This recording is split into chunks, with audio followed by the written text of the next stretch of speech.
And now for something completely different. Forget everything you've been told by others before. Get ready for the real deal, the full story. Real talk about money, markets, life. Now, it's The Real Investment Show with Lance Roberts, presented by RIA Advisors.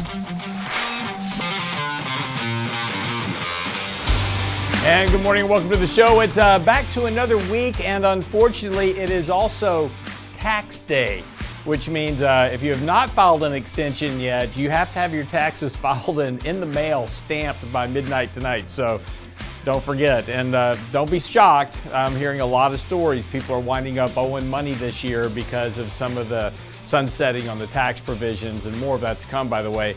Taxes definitely going up. I remember when we were told that people under $400,000 would not have to pay more taxes, and that's not the case. In fact, 75% of the audits now under the advanced auditing of the IRS, because of the $86 billion that we gave to them and another $40 billion slated with the new budget. So they hired all these IRS agents, and of course, now we're seeing that about 70% of the audits are those making less than $75,000 a year. But we were told that was only going to be, the audits are going to be on the more than 400,000. So, just because the government tells you something doesn't mean it's true. So, anyway, don't be surprised if you owe some money this year. And a lot of people are kind of getting sticker shock a little bit right now because of that. But anyway, nonetheless, get your taxes filed if you haven't done it already. If not, file an extension, pay your penalty, push it off to October. That's what I do because I just don't want to do it. So, ain't nobody got time for this. Ain't got no time for that. Anyway, also kicking off earnings week this week, really in earnest. We started on Friday. JP Morgan, Wells Fargo, et cetera, reported earnings. Now, importantly, as we kind of get further into the season, there's two things that go on. First of all, we're paying attention to what the companies are saying. How is the earnings? How are corporate profits? How is revenue? Are they actually increasing? Those are the, and particularly at rates that, we need to support valuations. But also we have corporate buybacks that are now in blackout. So we have no corporate buybacks. And this actually started about a week or so ago. We talked about the fact that we were heading into the blackout window that would potentially put some pressure on the overall market because you're removing one of the major buyers of assets in the financial market. So, over the next week or so, particularly as we really start to get into the heart of earnings season, and by the end of the month, we'll be through the bulk, about 80% of the S&P 500. So over the next couple of weeks, we're going to knock out a whole bunch of stocks as this thing gets ramped up. But we're going to start to see big reports from Apple and Microsoft, Nvidia, which has kind of been the darling of the market. We won't get until late March, this is April, late May or June. So Nvidia is pretty close to the end of the cycle, but we'll have a big chunk of the S&P over the next few weeks to really kind of get a gauge of just how good these earnings are. Now remember, we've cut earnings estimates a lot over the last really kind of 2 months. There's been a very sharp contraction in estimates for the first quarter, and particularly from where they started. When the first quarter estimates for this year came out, which was about June of last year, there's been a very, very big contraction in those estimates. So again, we've lowered the bar substantially for companies to beat these estimates. We'll see how good they do, right? Right now, and it shouldn't be a problem. The economy's doing okay. There's not really a lot of stress across the markets. So again, not too much to worry about here. The earnings report should be good, but again, pay attention to the guidance. That's going to be more important. Not really what they say, but what they say about the future. Are they, is the economy still going along as well as every kind of the economic headlines say, or are they starting to see an impact of consumption? One of the reports I've got coming out this week is about the latest NFIB report, which is the National Federation of Independent Business, which surveys a lot of small businesses. Small businesses make up about 50% of the employment in the country. Very different story coming from NFIB than what we're getting from the economic headlines. So we've got a report coming out on that this week, and of course we'll go through that data with you. But here's what you need to know before the bell this morning. So on Friday, we talked about this idea that we could have a correction if the market rallied to the 20-day moving average. This was the conversation last week.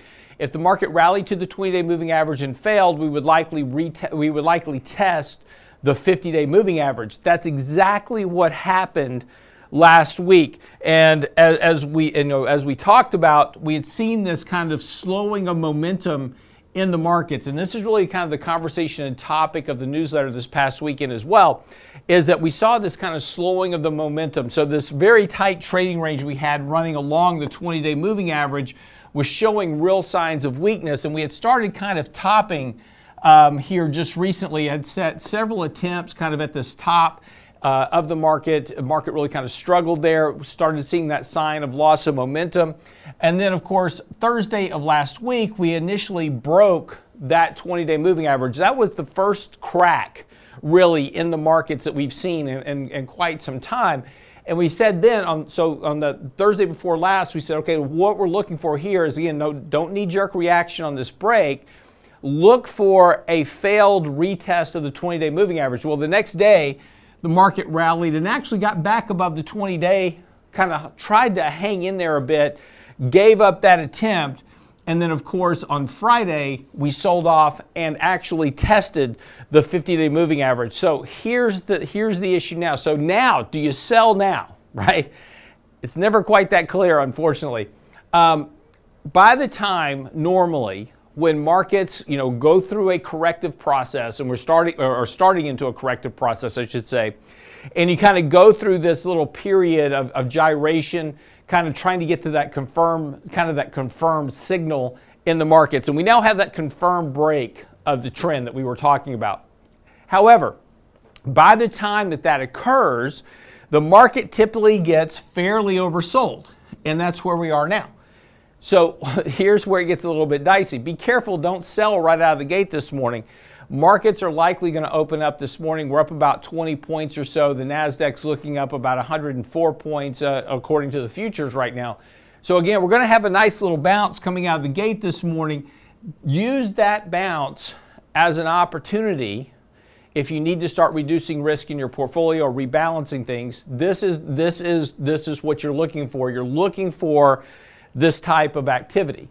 Now, one thing to remember, we're still in, don't go crazy and sell everything in your portfolio. That's not risk management, right? That's just knee-jerk reacting.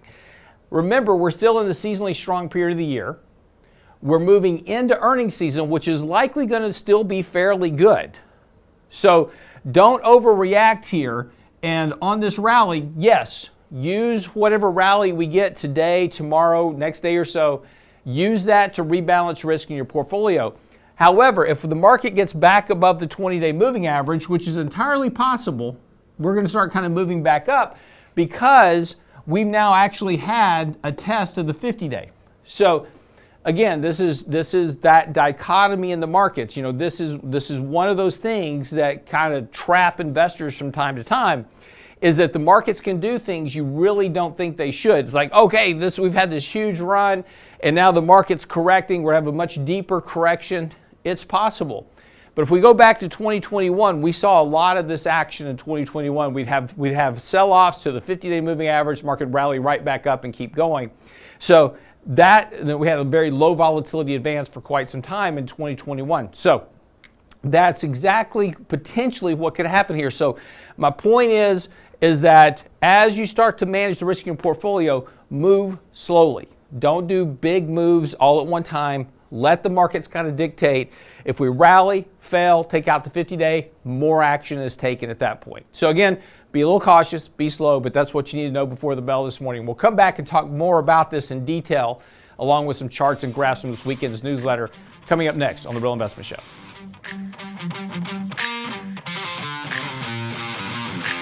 Get daily investment news you can use, delivered at the speed of the internet at realinvestmentadvice.com. Got a burning financial question you've always wanted to ask Richard Rosso and Danny Ratliff? Stocks or bonds? Annuities or not? Who does your hair? Our next Candid Coffee goes back to our roots and back to the kitchen table with an open season session for any and all of your questions. Saturday, April 20th. What about tax loss harvesting? Should I take Social Security now? Where'd you get that snappy robe? Register today for our open season Candid Coffee at realinvestmentadvice.com for just about anything you want to know. Where'd you get those shoes? realinvestmentadvice.com. When it comes to wealth management, most people think of stocks and bonds, but it's like enjoying one layer in a 7-layer cake. At RIA Advisors, we want to make sure you get your cake and eat it too. Social Security, Medicare, creating a tax-friendly retirement paycheck. Perhaps you're saving for college. How about life insurance, guaranteed income solutions, all along with comprehensive planning. At RIA, a holistic approach to your money is our priority. Call us today, 855-RIA-PLAN, or find us online at realinvestmentadvice.com. realinvestmentadvice.com.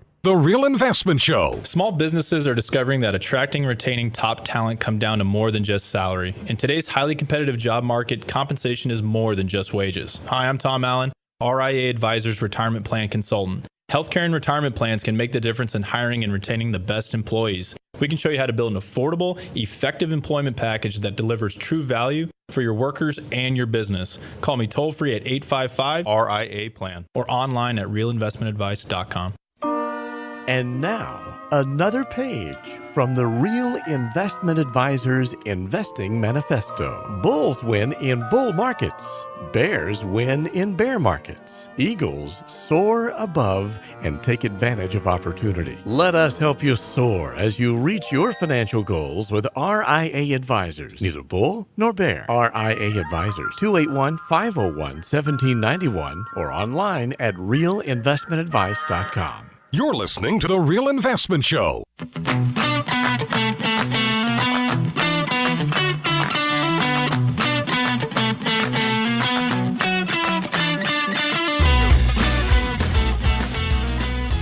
And welcome back to the show this morning.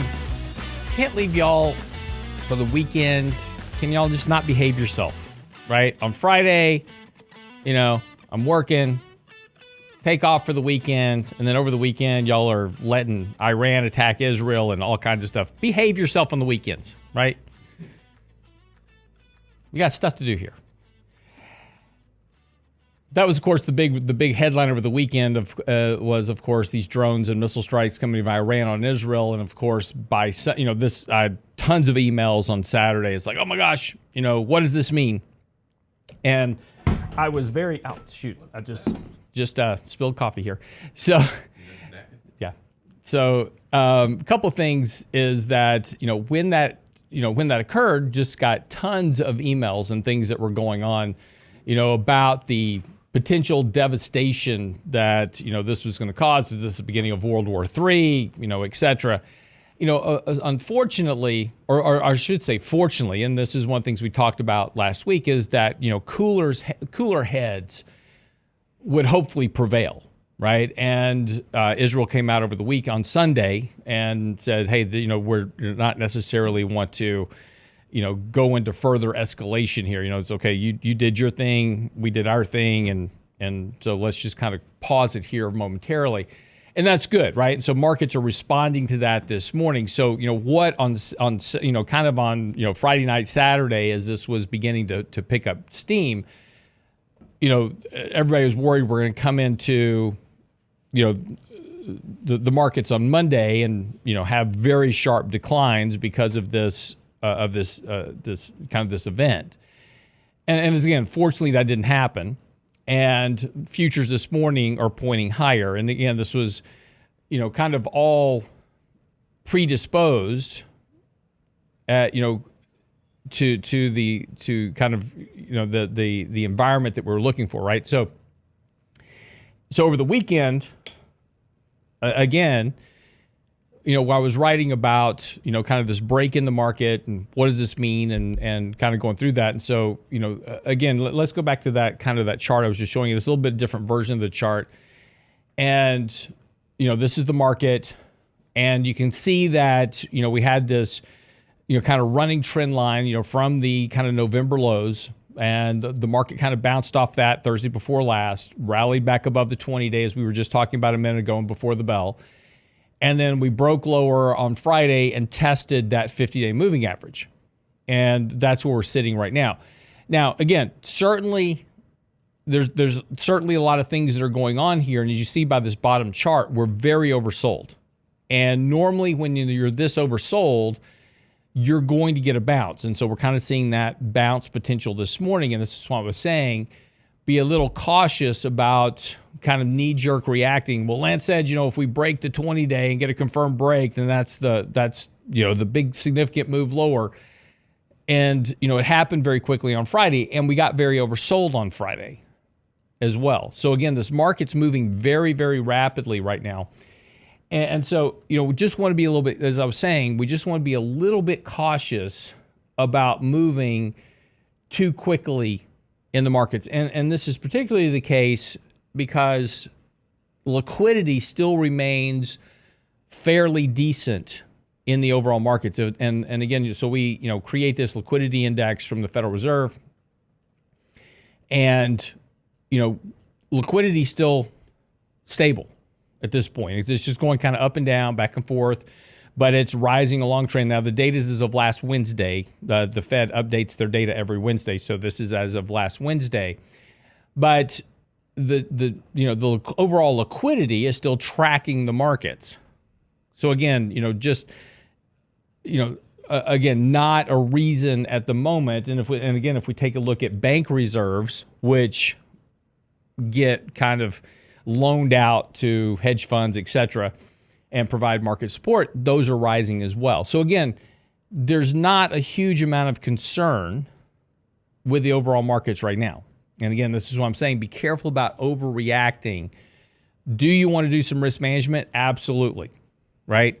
And the question becomes not just if you should, but when and how much and those type of things. Now that's all personal to you and how you approach it, right? There's some people that, like, I'm going to short the market and I'm going to take on kind of a bunch of risk to bet against the markets or however you want to do it.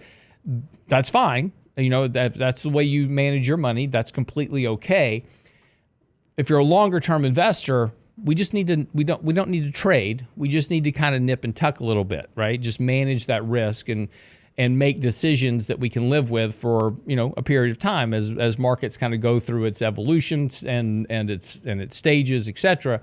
We just manage that risk accordingly. So, one of the things that we're seeing right now is a clear deterioration in that momentum trade. And that's not surprising. Momentum's been driving this market ever since the November lows. So it's been a very, very strong momentum-driven advance. And we're now seeing a clear deterioration of that. And, in our Simple Visor analysis that we provide a chart of relative and absolute analysis. And you can plug in a symbol and take a look at how it's performing relative to the S&P index or whatever you want. And, so momentum, and we can measure momentum. There's an ETF called MTUM, which is a momentum index, and the ETF holdings get changed relative to what's in momentum and what's not, having momentum. And we're seeing that performance relative to the S&P declining.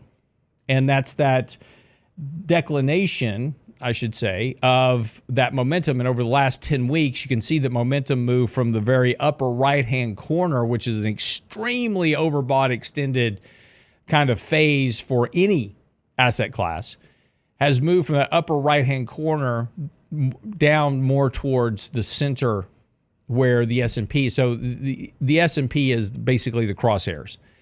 And so it's that momentum that outperformance by momentum is now moving back towards the S&P. So again, just kind of this clear deterioration of that momentum trade here over the last 10 weeks in particular, and it's now showing up in the broader markets. And again, as I was saying earlier, there's this, we can see that decline in that momentum trade. As I was showing you this chart this morning, you can see that kind of rounded top in the markets that we've been making. Again, none of this is critical. I mean, we're on a MACD sell signal. That's the indicator at the top.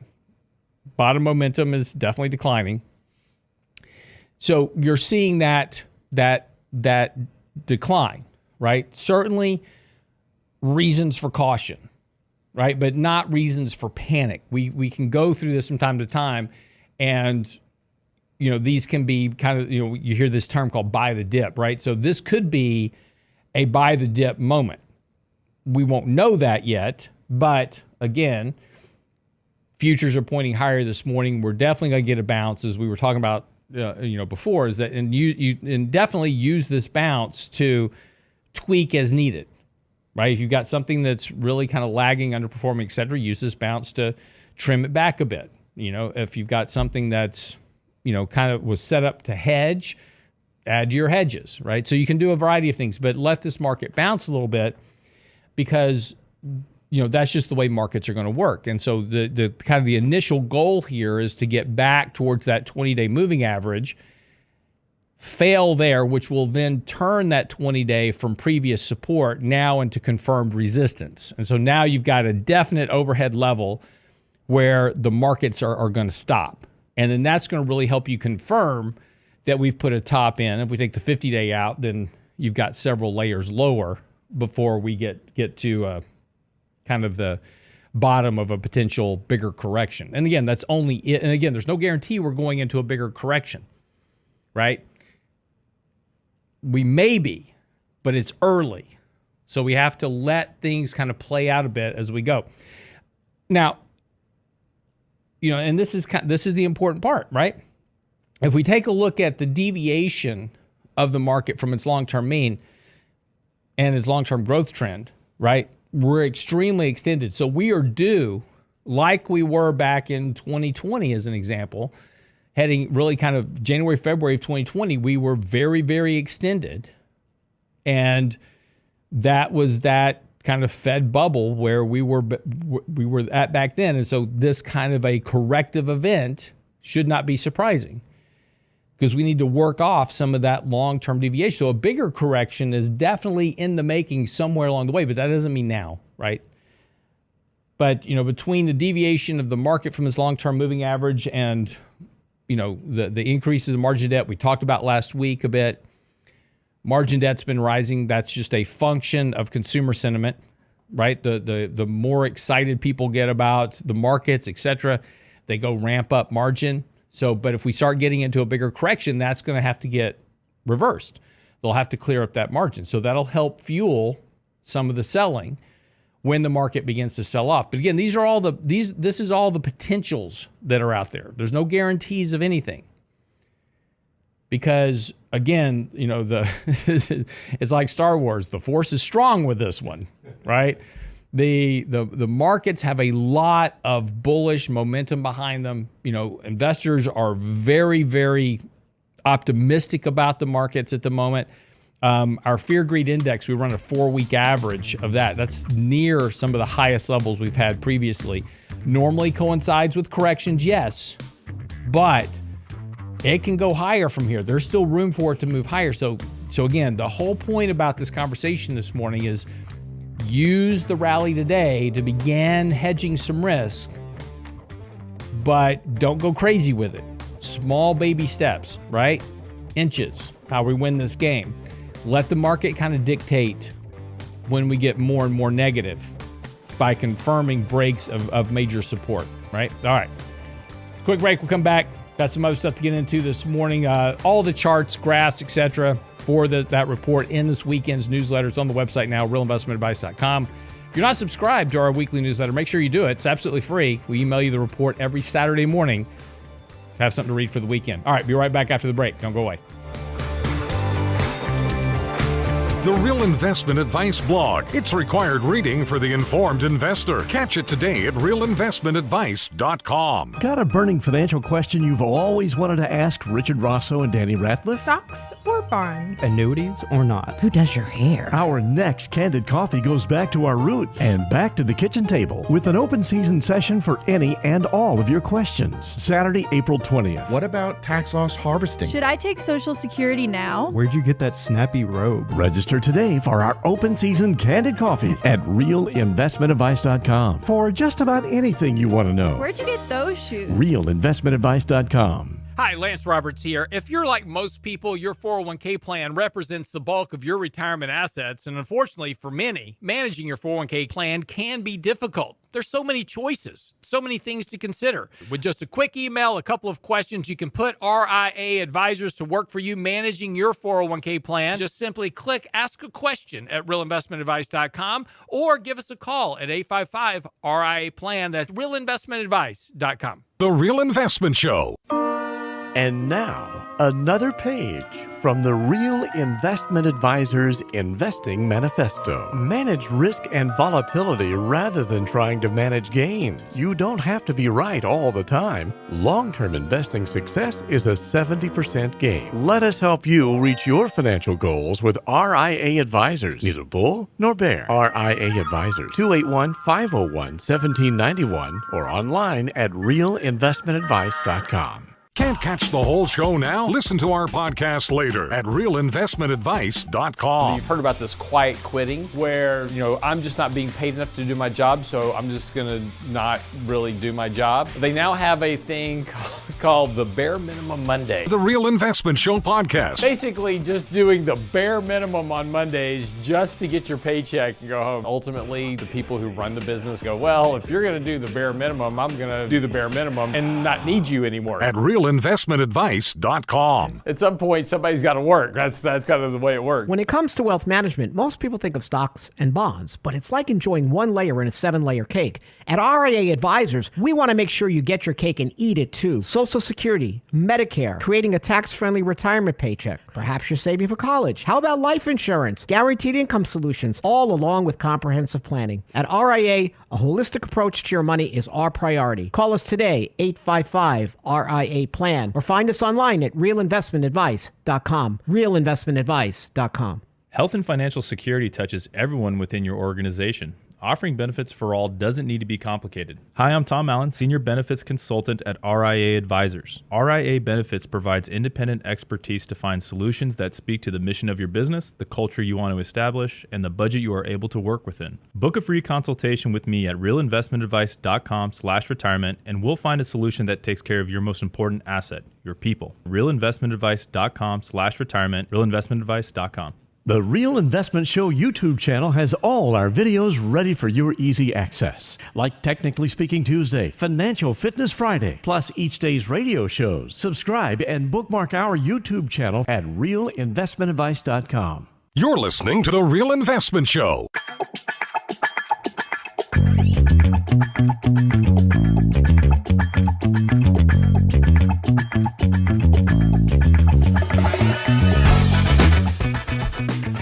So welcome back to the show this morning. So a couple of things here so just kind of talking about this kind of, this crack in the markets. And again, kind of think about, a bowl, so to speak. And I have this bowl in my house. It's like my favorite bowl to eat out of. So if I'm, soup or if I'm, some, casserole or whatever, I have this particular bowl in my house that I've had forever, right? And, it's my go-to bowl. When I need a bowl for something, that's my go-to bowl, right? And, it's got a hairline crack in it. And it's been there for years. And so far, it really hasn't mattered, right? That still goes in the dishwasher. It's still fine, but it's got this hairline crack in it. And I know it's someday, somewhere, right? I'm going to bump that bowl just right or whatever it is, and it's going to shatter, right? And I know that's coming.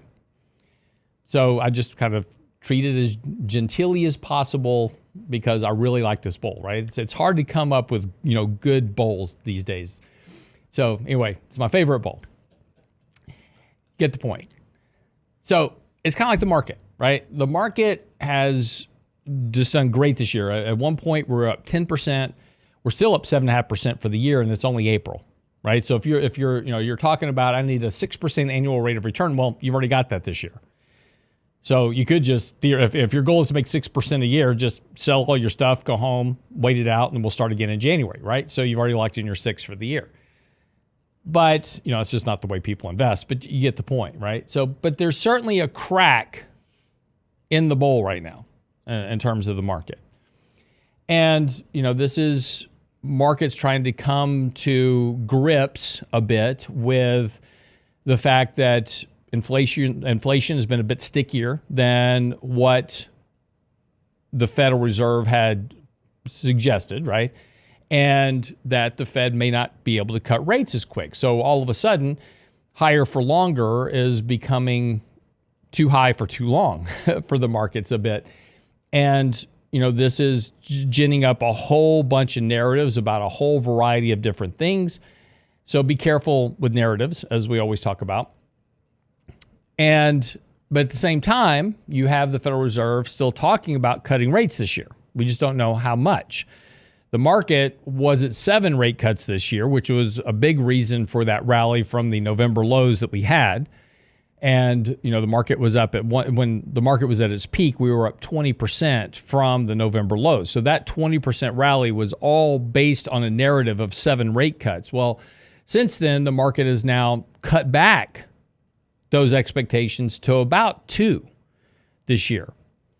And they may have to wind up cutting it back to 1 this year if inflation continues to remain elevated. And we've had several straight months now where inflation has come in higher than expected. Now, again, inflation's down sharply from where it was previously. We were at 9%. We're down into the 3s now. So we've had a big decline in inflation. But, everybody was expecting kind of this straight line drop in inflation to 2%, and the Fed was going to cut rates, and it was going to be great. And data just doesn't work that way. Even in a sharp decline of anything, you're going to have bounces along the way, year-over-year comparisons, economic activity. And the economy's been a lot stronger than what people expected. I mean, we printed, a near 5% rate of growth in the third quarter of last year, about 3% last quarter. We're going to do about 2.5% this quarter.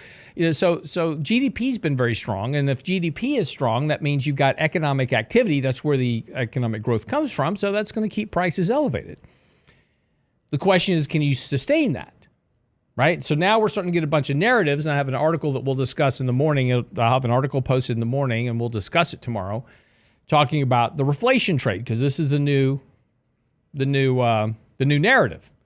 It's like, we're going to have we're going to have reflation, right? That's where economic growth is about to start taking off, and we're going to have much stronger rates of economic growth, rising inflation. And that's going to lead to higher rates. And if that is the case, that is indeed a fact, right? So if reflation is a thing, we're going to have interest rates move back up because interest rates will track inflation and economic growth. And so all those tie together. So if you have stronger rates of economic growth, in other words, more demand than you have supply, businesses are going to have to ramp up activity. So they're going to have to hire more employees, pay them more, which is going to drive wage growth, which gives, remember, in order to have economic growth, we have to have production before consumption. And the economy is 70% consumption. So if I have to hire more people because I now have more demand, I put more people to work, I've got to pay them more, which gives them more money. They go out and they buy more stuff, which then as a business, I can raise my prices because I have more demand. So forth and so on. That's the virtuous cycle of reflation. So that's the bet, right? So if you're betting on an economic reflation, then that is a definite consideration. That's going to lead to higher asset prices. That's going to lead to higher interest rates, and that's going to lead to higher rates of inflation. Did I say that? Economic activity, interest rates, and inflation. There we go. So all that's going to tie together. And that's a bet. That is the bet that's currently being made. And we'll see whether or not that works out. Now, there's a lot of things that certainly don't suggest that is the case. If we take a look at every other country in the world, they have declining inflation. So how can the U.S. have rising inflation, but every other country in the world have deflation, right? Something's not quite right. Import prices declined in the report on Friday. So we're importing deflation. So something in the equation right now is either being artificially supported by government spending, etc., or there's something wrong with the calculation of the data, because it's not being reflected by the rest of the world. We'll see what happens. But this is the narrative that we currently deal with. So what you've got to bet on, and this is the bet with gold prices right now. The bet with gold is higher inflation, which is AKA reflation, right? So that's the bet. Whether or not that bet turns out to be true is a different story. And again, as we talk about, yes, we're issuing a lot of debt right now, but that debt is not productive investment. The Inflation Reduction Act sent money directly into building stuff, right? We sent money to green energy development. We sent money to, productive, building of infrastructure for CHIPS plants through the CHIPS Act, et cetera. So that money went into the economy via construction. And that's why we've seen a pickup in both economic activity as well as, the market, because we're seeing impacts there from that money.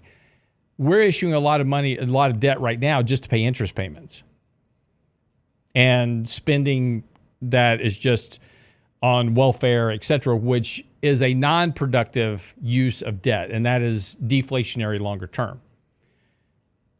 Right now, there's no other bills out there at the moment that are going to be supporting economic activity. At the moment, tomorrow, the Biden administration can come out with a bill to send, $2 trillion of new infrastructure, rebuild the electric grid. If that's the case, it's a whole different game. Right now, we don't have that. M2 as a percentage of GDP is declining. Retail sales, real retail sales are declining. Wages are declining on average. So the impact of that reflation is not being reflected in the actual economic activity.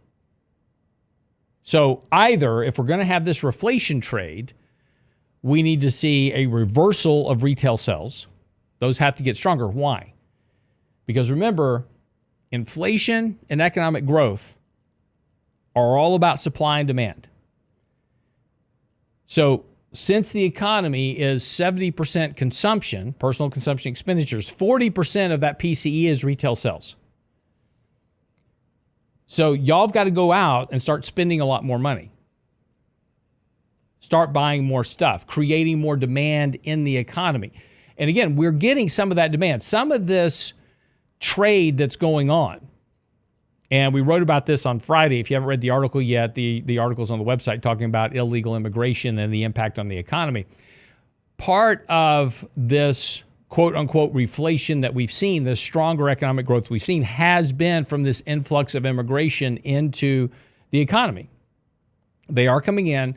They're, as we talked about before, they're getting a Visa card with money to spend. We're putting them on buses to take them to other cities. We're putting them on planes. Those cities are giving them housing and shelter and healthcare benefits, whatever it is, right? We've got to take care of these people that are here.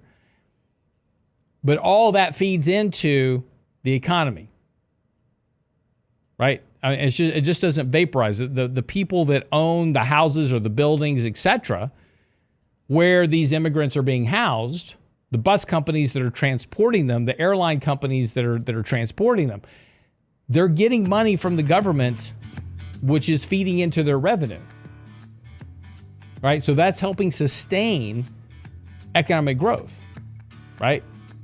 So there's a couple of short-term factors that are feeding into this reflation. The question you've got to answer, if you believe in the reflation trade, this is a long-term trade. If you believe in the reflation trade, you have to have sustained economic growth. The question is that you've got to answer is whether the activities that are happening currently are sustainable. Be right back after the break.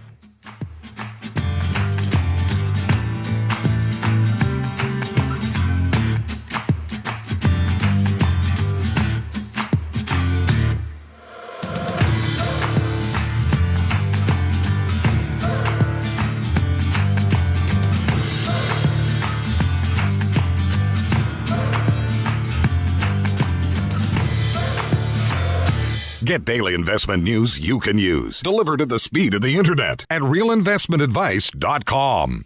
Got a burning financial question you've always wanted to ask Richard Rosso and Danny Ratliff? Stocks or bonds? Annuities or not? Who does your hair? Our next Candid Coffee goes back to our roots and back to the kitchen table with an open season session for any and all of your questions. Saturday, April 20th. What about tax loss harvesting? Should I take Social Security now? Where'd you get that snappy robe? Register today for our open season Candid Coffee at realinvestmentadvice.com for just about anything you want to know. Where'd you get those shoes? realinvestmentadvice.com. Small businesses are now being challenged by the lack of employees and how to attract and recruit the best employees. To get the better employee, you'll have to offer a better package. Hi, I'm Tom Allen, RIA Advisors Retirement Plan Consultant. Don't assume a 401k plan is too costly or complicated for your small business to offer. Let us show you how to make the most of an affordable and effective plan that will deliver true value for your business and your employees. Call me toll free at 855-RIA-PLAN or online at realinvestmentadvice.com. That's realinvestmentadvice.com. The Real Investment Show. When it comes to wealth management, most people think of stocks and bonds, but it's like enjoying one layer in a 7-layer cake.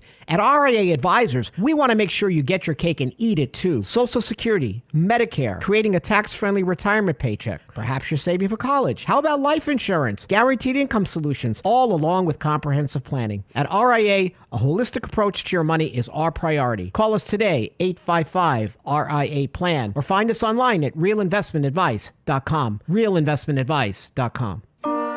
And now, another page from the Real Investment Advisors Investing Manifesto. A passive investment portfolio requires active risk management. It's not a choice, it's necessity.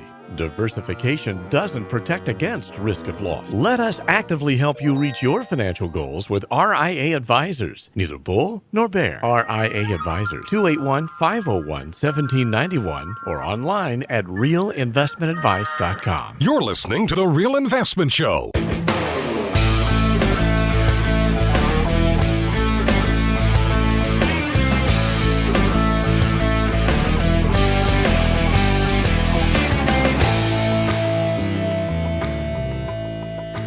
So one of the interesting kind of phenomenons that happens this time every year with the stock market is tax season. And again, one of the kind of supports for the market, and if we look back, kind of historically at average rates of return for April, those type of things, you typically get a bump in the market in the last half of April. And that's because, in theory, I don't know how true this actually is, because I know a lot of people that get tax refunds and they don't go stick it into the stock market. So they spend it. They go on trips, whatever it is. But what the market says is that there's a big surge in inflows into the market in the last half of April because of tax refunds. But, one of the potential problems this year is potentially there won't be as many refunds. As we talked about, there's a lot of complaining on the internet. If you go onto TikTok or any of the social media accounts, you'll see a lot of complaining about, hey, I normally get a tax refund and this year I owed money. And this is a very big change over the last few years as the Tax Cut and Reduction Act is starting to fade. A lot of as those provisions keep sunsetting, a lot of the tax cuts will reverse and people are going to wind up owing more money. So we may not see that traditional post-tax day bump to the markets. We'll see. We'll see what happens.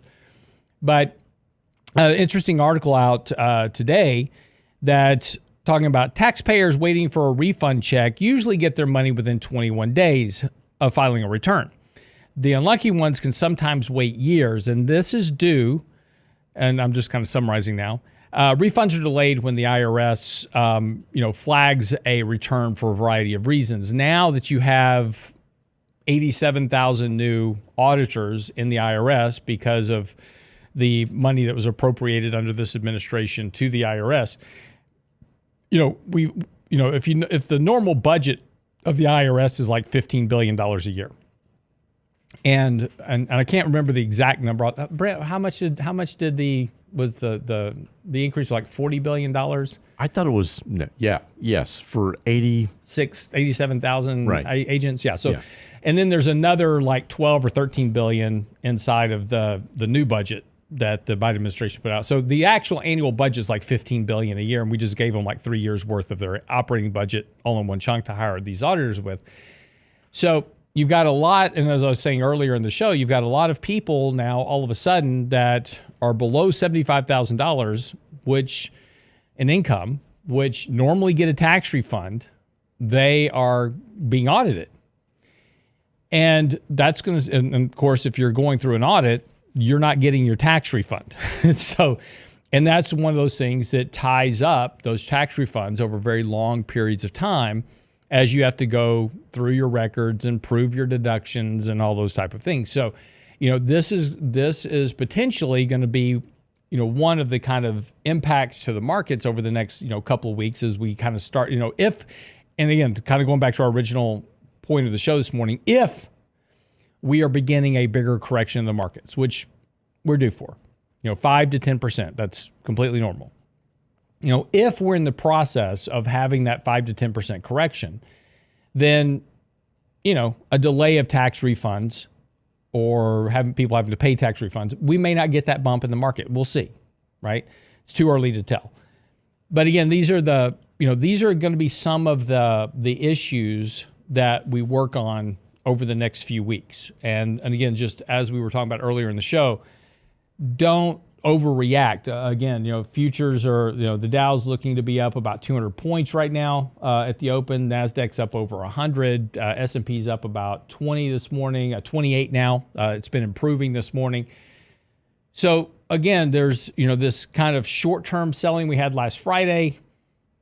The kind of the change of tone over the weekend between Iran and Israel. This is all kind of giving a little bit of support to the markets this morning. We're coming right off the 50-day moving average. So again, use this rally to rebalance into. This is, don't wait, right? Use this as if you've been going, okay, I need to do something, right? Well, this is going to be your opportunity today. And if the market keeps going up, great, no problem. This is do little things, right? Don't go crazy. And that way, if the market keeps rallying, you're still participating. And as we talked about before, this is where, most people make the biggest mistakes by making big, giant moves all at one time. It's like they're all in, they're all out, they're all long, they're all short. And markets don't often work that way. So just make little moves here. We'll see what happens this morning. And again, what's happening in the Middle East can certainly escalate from here. There's, just because it seems like cooler heads are prevailing at the moment doesn't mean that that's going to remain the case. If Iran attacks again, Israel will retaliate at some point. And that's certainly something that can lead to much bigger events that will impact the financial markets and the bond market and everything else. And nothing good comes out of any of that.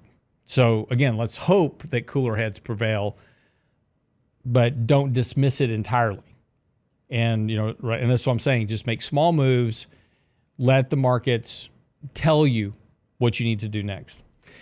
Interesting article out this morning. When I was growing up, we were pretty poor, and so we couldn't afford Legos. So we had Lincoln Logs, and those were the poor man version of Legos back in the day. It was hard to build a car out of a Lincoln Log. That's all I'm telling you. Flintstones. Exactly. So, but it's interesting. Legos has come a long way in recent years, and nobody ever makes fun of people that do jigsaw puzzles, right? I mean, there's all kinds of TikToks and social media out there of people doing jigsaw puzzles. Nobody ever makes fun of them, but people make fun of people that do Legos. But there is a whole group of adults now that are spending big dollars on Legos. I saw one. So there's a lot of Star Wars. There's if you can buy the Millennium Falcon, I think it's like $850 for that. But I saw one over a couple of weeks ago. Somebody built a Millennium Falcon that was 15 feet long, and it was $30,000 to build it. So big money. And Legos is, look, and hats off to Legos, who has done a fantastic job of turning their company around. For a while, Legos had kind of fallen off, had really kind of lost its kind of just resided because of the advent of video games and everything else. The people wanting, children wanting to sit home and build Lego structures had kind of fallen by the wayside as computer gaming and a whole variety of other things had really dominated that space. And then Legos went, hey, wait a second. We can create video games too. We can start, doing deals with major franchises and, building products that appeal to a broader audience. And they did a great job of that. They cut franchises with Star Wars and a variety of others. And they came out with cartoons and video games and a whole variety of things that went along with the whole Lego universe and have done a fantastic job of turning their company around. But there was an interesting article this morning in the Wall Street Journal that says, Lego has always been a toy for children, but try telling that to its legion of adult fans. Grown-up builders are rediscovering Lego after what aficionados refer to as the Dark Age. Again, that's what I was just talking about. And that was the void that separated childhood fandom from adults. And that's, again, has been changed. Lego has doubled the size of its range, targeting people over the age of 18 since it launched it in 2020, and made a series of ads aimed at older builders with slogans, "Adults Welcome." And now there's what's called the Adults. It's like OnlyFans. It's adult fans of Lego. So if you're an adult fan of Lego, no shame on you. I'm not shaming you. You are known as an AFOL. Oh, what? Just be real careful how you say that quickly. Don't go just running around calling people AFOLs, right? But adult fans of Legos, AFOLs. They're big. Hey, AFOL. What? Be real careful with that. Anyway, when Lego first developed its plastics blocks in the 1950s, and this is from the Wall Street Journal, it had little clue that it's called for spaceships, racing cars, and castles will ever appeal to anyone besides children. Now sets can range anywhere from $200 Concorde replica to a 2,083 piece of 60 or a 6,167 piece 500 depiction of the Rivendell, and which is the Elven Town and Lords of the Rings, up to $850 for Millennium Falcon, $680 for Titanic models, which are appealing to a large group of adults. So again, they have turned their business. Sales to adults help drive Lego's revenues, which has more than doubled over the past 10 years to hit $9.7 billion last year in plastic bricks. So just make sure they all pick them up. Oh, no, they are burglar proofing. Trust me, with 4 kids... Because we did all the Legos growing up, right? Yeah, so yeah. with my 4 children, we spent a lot of time building Lego sets. And yeah, you just leave those on the floor, and no burglars ever breaking into your house. It is not going to happen. At least not silently. And not barefooted. So lots of profanity in the house has occurred more than once over Lego bricks. Anyway, all right, wraps up the show for the day.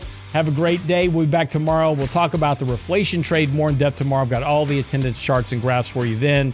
Be sure to go by the website. Make sure and like and subscribe to the channel if you enjoy the show. We certainly appreciate it, helping grow our audience and getting the word out. So again, tomorrow, more on reflation. Lots of charts and graphs go along with it, explain everything to you, and we'll do that in the morning. Meantime, have a great day. And again, don't forget to do something in your portfolio today if you need to. All right? All right. See you tomorrow.